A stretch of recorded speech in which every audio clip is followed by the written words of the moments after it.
YouTube. It's Emancipated Molly here, and we're going to be talking about a topic that I think is going to be really helpful for those of you who are undergoing faith transitions or have people close to you who are.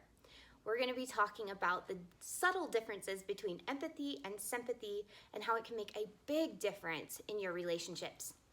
I think a lot of times, most of us want to show empathy to those who are feeling differently than we are, who are experiencing trauma or trials or any of those things. We want to extend empathy, but a lot of times we end up giving sympathy. Well, why is that a big deal? Aren't they kind of the same thing? No, they're not. They're very, very different things. They have very subtle differences. They're in the same family, but they do two completely different things. Empathy, according to Brene Brown, drives connection. It helps people feel understood, valued, heard. Sympathy drives disconnection. It makes people feel judged and pitied, which is not a good feeling for anyone. So let's talk about these subtle differences so that we can help build your family relationships. And guys, I have to say there are a couple of things that are important if you're going to be practicing empathy. Both parties have to be engaged in the empathy. If one is trying to be empathetic and the other person is being sympathetic, it's still going to drive disconnection. So we want both parties to try to be empathetic. And luckily, empathy is something that we can all learn. We don't necessarily come all ready to do empathy. It's usually something that we are not innately born with, but it is a practice that we can do. And as we practice empathy over and over again, we get better and better. So don't get discouraged if you try empathy the first time, find yourself in sympathy, driving disconnection. It's always okay to take a break. It's never broken for good. You can always come back and say, hey, I was trying to be empathetic. I think I ended up being sympathetic. I'd like to try again. I really want to understand, okay? So let's talk about these subtle differences between empathy and sympathy. So I have some notes here to kind of help me stay on track. You guys know that I can ramble. So the first one is empathy is I feel how you feel versus sympathy, which is I know how you feel, okay? So empathy, when someone explains to you how they feel or they're explaining circumstances or, even if they're not naming feelings, it's connecting inside of yourself with a time you've felt that feeling. So maybe you've never lost a child, but you do know the feeling of loss. Maybe you were a child when you lost a favorite toy. Maybe you've been divorced. Maybe you've lost a parent. Maybe you lost a job that you loved. All of us know the feeling of loss, and we can connect with that feeling of loss with another person, even if we haven't had that exact circumstance. And guys, there's a very subtle difference here. Again, from, oh, I know what that feels like. I've lost something too. That's sympathy. It's let's shut this down as quickly as possible so we don't have to feel these uncomfortable feelings, because I know what loss is like and that's uncomfortable. I don't want to talk about that. So whereas empathy is, I think I know what you're talking about. I've lost something too. It feels like this. It feels sad and depressing and maybe like life will never be the same again, and it can be lonely and it can feel like you'll never be happy again. Is that what you're experiencing? And I don't know if you guys noticed right there at the end, it's always great to ask, is that what you're experiencing, instead of, oh, I know how you feel. Because honestly, no other human, no matter how close they are, knows how we feel. Only we know how we feel because we're individual. And even if we're in the very same circumstances, because of our past histories and because of our personalities, we're going to experience that same thing completely differently from any other person in the room. Okay, so it's really important to connect with the feeling inside yourself and really get curious with the other person until you feel like you get as close to understanding what they're experiencing as you possibly can, and that you're connecting with that feeling and feeling what that would feel like for them. Number 2, empathy and sympathy are different in that empathy is a completely non-judgmental place, okay? It's where people are allowed to explain their experience. You get curious, you try to understand where they're coming from, and you don't go into judgment. Sympathy comes from a very judgmental place. Some common phrases you might hear in sympathy is, bless your heart, you poor thing, I'm so sorry for you. While those aren't necessarily bad things, there is a lot of condescension that goes with that of, at least I'm not struggling with that. It's kind of a, it's you, not me kind of a feeling. Whereas empathy is a me too. Okay, I've been there too. I want to understand how you feel. Please help me understand what your experience is like. So why did you experience it that way? What happened that led you to feel that way? Okay, it's really trying to get down to understanding what that person's perception is like without judgment. There is no right and wrong, okay? There's no right or wrong emotions. There's no right or wrong way to perceive things. Everybody just has their own perception. That's what empathy is about. Number 3, empathy listens. Empathy is curious. Empathy really allows the other person lots of time to talk, whereas sympathy gives a lot of unsolicited advice, okay? So empathy sits and really just tries to understand, tries to connect, tries to really feel what the other person is feeling. And guys, I know I'm saying the same thing over and over again, but I really want you to grasp what empathy is like. The more we repeat it, the more you're going to understand it. Empathy is a hard thing to grasp. It has taken me years to be able to wrap my arms around empathy, and I'm still working on it. I'm not perfect at it yet. Sympathy, on the other hand, wants to fix it now. Because like I said, these emotions are usually considered negative by our society. And so we want to fix it. We want to get out of those uncomfortable emotions. We don't want to stay there, okay? So you can tell if you're in empathy when you're listening and you're not trying to fix it or give advice. Or say, oh, but that wasn't my experience. Or, oh, but I didn't see it that way. Or, oh, but have you thought about doing this? Have you read this book? Have you listened to this talk? That is sympathy. Empathy is, okay, so help me understand, why did it feel that way to you? Okay, so I can see, and validating, I can see where if that's how you perceive that's where you would go, that might feel that way. Okay, the next subtle difference is putting yourself into another person's shoes and understanding their perspective versus trying to understand their situation from your perspective. Remember, we just said that every single person experiences a situation completely individually. It's as individual as our fingerprints. You're never actually going to completely understand another person's perspective. But you're definitely not going to understand that other person's perspective if you're jumping in and saying, oh, you felt blah, blah, blah, blah, blah. You felt like this and this and this, as if you were the person experiencing that. Or, oh, you should have felt da, da, da, da, da. Or you should have done this. Have you ever thought about feeling this way? No, feelings just are, okay? We have to work through the feelings that we have. We don't just change our feelings just like that. You don't turn it off, okay? You actually have to process and work through things in order to get to a different place emotionally.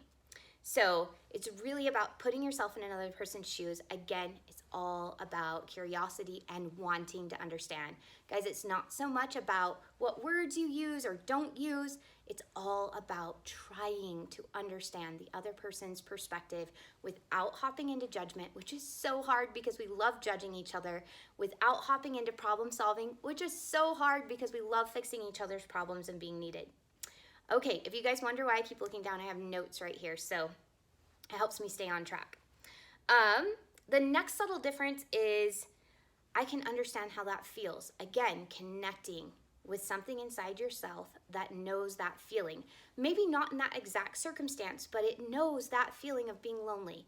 It knows that feeling of being betrayed. It knows that feeling of loss or being worried or anxious or any of those things, of being sad or angry even.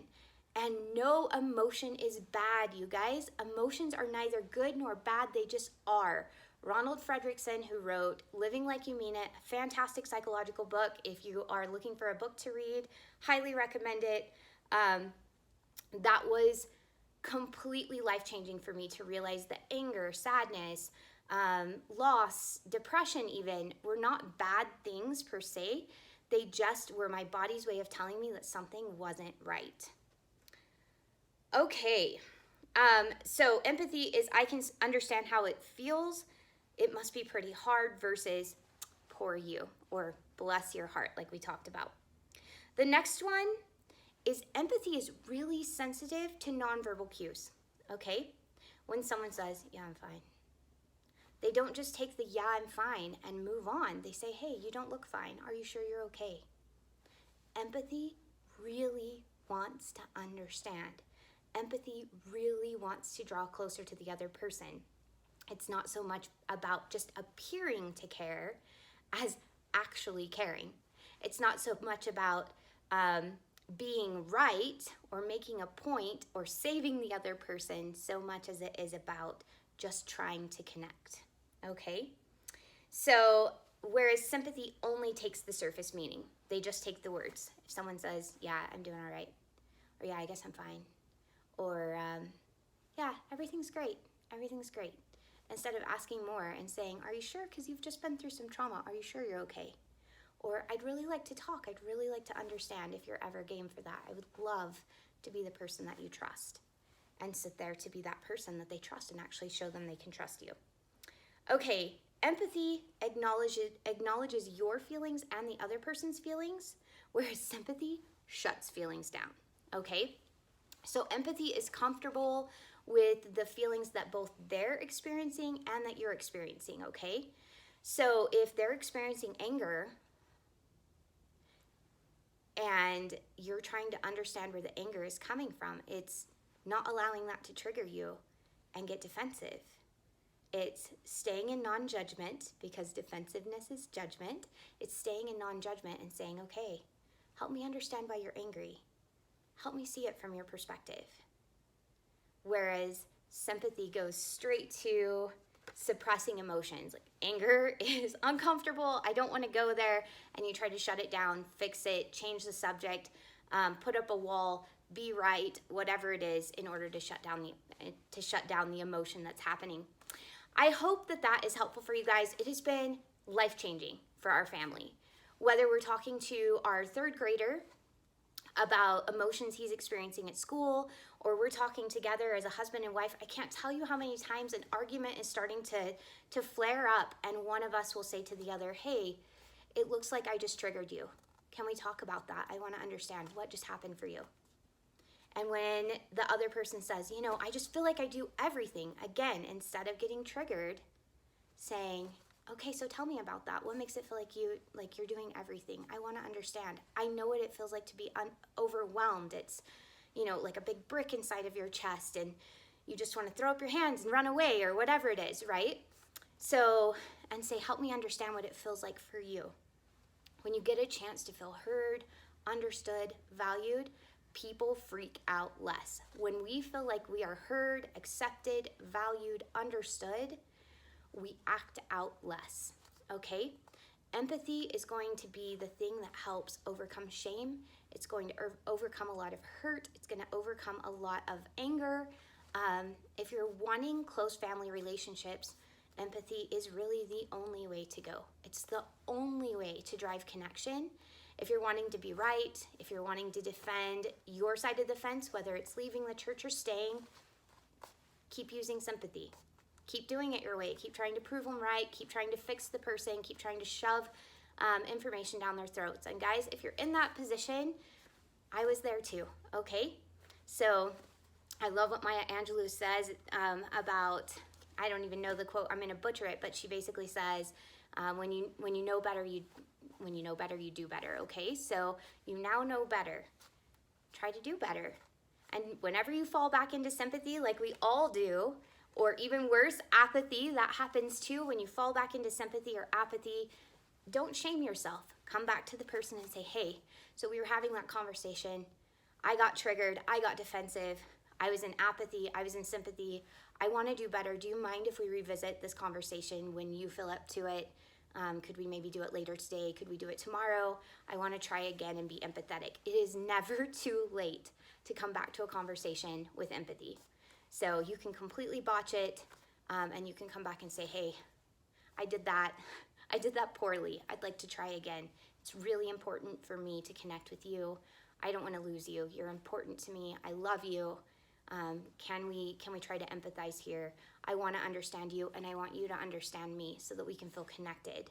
And again, guys, empathy only works when it's a two-way street. One person can't be empathizing with the other person all the time. It has to work the other way, okay? Especially in faith transition situations, they're highly emotionally charged. Both sides of the equation have strong, valid emotions that make sense for their perspective.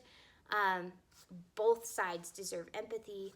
Both sides deserve to feel connected and valued, whether they decide to stay with the faith or to leave the faith. The most important thing for me here is not whether people decide to stay religious or if they decide to become unreligious. It really is about preserving relationships and feeling connected, because as a human species, we are wired to connect, and awful things happen when we feel disconnected. People get desperate. That's when suicide and those sorts of things happen. That's when numbing emotion or numbing behaviors like drinking and drugs and unsafe sexual practices and just all kinds of erratic things start to happen when people are trying to numb emotions that are too much. And the best way to overcome those overwhelming feelings is simply to be with somebody who can empathize with us, so we can feel heard and understood, so that we begin to work through our emotions and can begin to move on. If you don't have somebody in your life that can empathize with you, can I highly recommend, as always, to find a good therapist. If you've tried a therapist before, remember there are as many therapists as there are people. Find the right fit for you. If you've gone to one and it wasn't a good fit, keep trying. Find one. It's like dating. All right. I hope that was really helpful. You guys, life changing to understand empathy and employ it. And good luck on your faith transitions. I wish you all well. I wish you peace. I wish you happiness and joy. That only happens when we work through the difficult emotions and come out on the other side. All right. Thanks again, and we'll see you next time. Bye.